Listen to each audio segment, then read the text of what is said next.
Hey, today we're doing a review of the Orlit Rovelight RT 610 from Adorama with TTL. So first things first, I decided to go with the Orlit over the Flashpoint Explorer 600, which is the other strobe that's in this price range that everybody seems to be raving about lately. And I decided to go Orlit mostly just because it's new and it looked more like the Profoto V1, which I thought was kind of cool and I like that design better.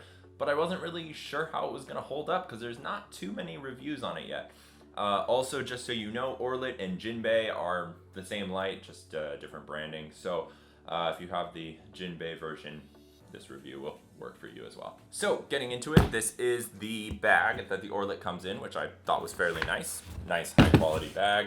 Zipper top here. And here we have the light. Looks quite a bit like the Profoto B1, has a nice weight to it, nice metal construction, some plastic parts, but overall nice. I've heard nicer than the Flashpoint Explorer as far as build quality, so appreciate that. Good bulb, kind of rattles a little bit, but has held up with use, so not worried about it. This is the battery, which slides in the top here, locks in place. Yep, overall pretty solid construction. I'm happy with the construction of the light.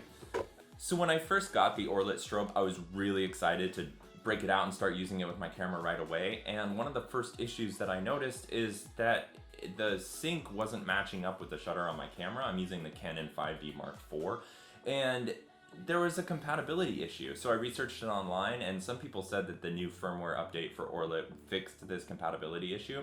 I contacted Adorama and I contacted Orlit, and nobody could confirm that the firmware update actually fixed this compatibility issue, but I figured I would try it before returning the strobe.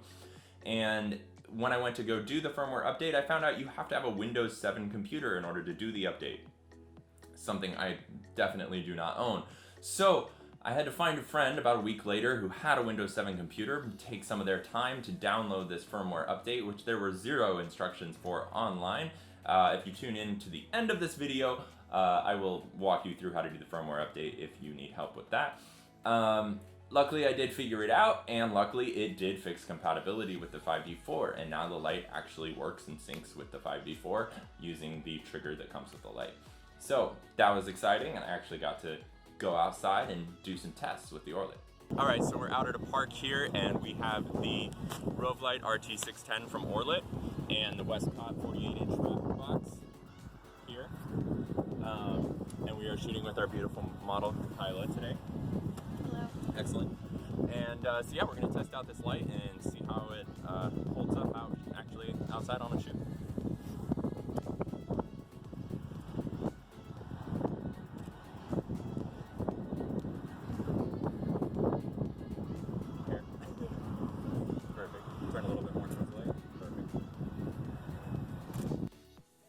So after doing my first couple shoots with the Orlit, it works fairly well. I did have a couple misfires, which I'm not sure if that was a communication issue between the trigger and the flash, or if I just wasn't waiting long enough for the recycle time. I know I definitely had a couple of actual misfires. I also had an issue where I walked out of range and then came back into range, and it doesn't automatically reconnect, and there's no way that I could get it to connect without powering off the flash, powering off the trigger, and rebooting both. But then it continued to work just fine after that. Mount works really well. I'm using it with the Westcott 48-inch rapid box, and I have no complaints there. It is a fairly heavy light. I'm using C-stands to hold it up from Matthews, which are pretty heavy-duty C-stands. We have tried using a little Oben monopod for kind of handheld walking around, run and gun type work, and it is definitely the max load that I would put on that monopod, and it was difficult for my assistant to carry around and keep aimed at the subject, so that was tricky. So you're definitely dealing with a decent amount of weight using this light, which I guess the Flashpoint kind of extension heads are a good thing, but I hear Orlit has that coming soon, so hopefully we can look forward to having a Orlit equivalent of those extra heads. So my main complaints with the Orlit system right now are mostly having to do with the trigger that's provided with it, which is the TR611C if you're shooting with Canon. It does work and it does wirelessly control the strobe, but it's not really that user friendly. To change the power, you have to hit this button on the side, then you have to switch over here and change the power there. I also don't like that on the readout on the back of the actual strobe, you're getting kind of an f-stop readout, and on here you're getting the typical speed light, you know, 1/64th, 1/8, and so they don't actually match up in how they're describing the power output, which I think is a little bit confusing. Other than that, though, you know, the trigger does work, it does what it's supposed to do, and so can't really complain about that. Other complaints I have are just the recycle time on full power. It's not that fast. I mean, yeah, there's gonna be some recycle time no matter what you buy, but I definitely noticed having to wait in between shots when I was shooting at full power, and that's, you know, never optimal, but for a battery powered monolight, it's excusable. High-speed sync works great. I was shooting up to 1/8,000th of a second shutter, and everything looked great and operated flawlessly. I was really impressed with the battery power on the Orlit. I used it for 3 different shoots over the course of 2 days, and it held up really well. The battery pack actually has a 4-light kind of readout if you press a button on the battery pack that tells you how much battery it has, and I never went below 50%, and that was really useful to be able to check and make sure that I had enough power to use it on multiple shoots. Last but not least, I just want to walk you guys through how to do the firmware update, because the description on the website is very confusing. So if you go to their website, you can get to the firmware update and it allows you to download it. And what you're going to download when you're on a Windows 7 computer, I really hope they make this for Mac, but if you're going to download this on a Windows 7 computer, you're going to download a bin file. So it's going to be like abcdef.bin.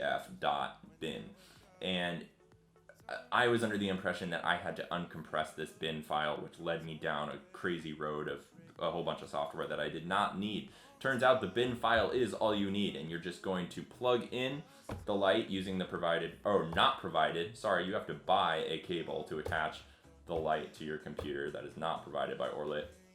Buy the cable, and it just kind of plugs in like an external hard drive. You're going to drop the file onto the light and unplug it, and you're good to go. It should boot up and you should see the version number there. If you happen to do what I did, where you accidentally put the firmware update for the trigger on the light and then unplug it, your light won't turn on, which scared me. But I plugged it back in, dropped the correct bin file onto the light, which re-updated the firmware to the correct firmware for the light, and now the light works just fine. So don't worry about making that mistake. You can fix it. That's good news. And don't worry about uncompressing the bin file. The bin file is all you need. That's what drops into the lights. And they should definitely put that in the instruction manual just to be more clear. Anyway, I hope this review helped you. If you have any questions, leave them in the comments below. I'd be happy to answer any questions you have. And if you like this video, be sure to like it and subscribe to my channel for more stuff coming soon. Thank you.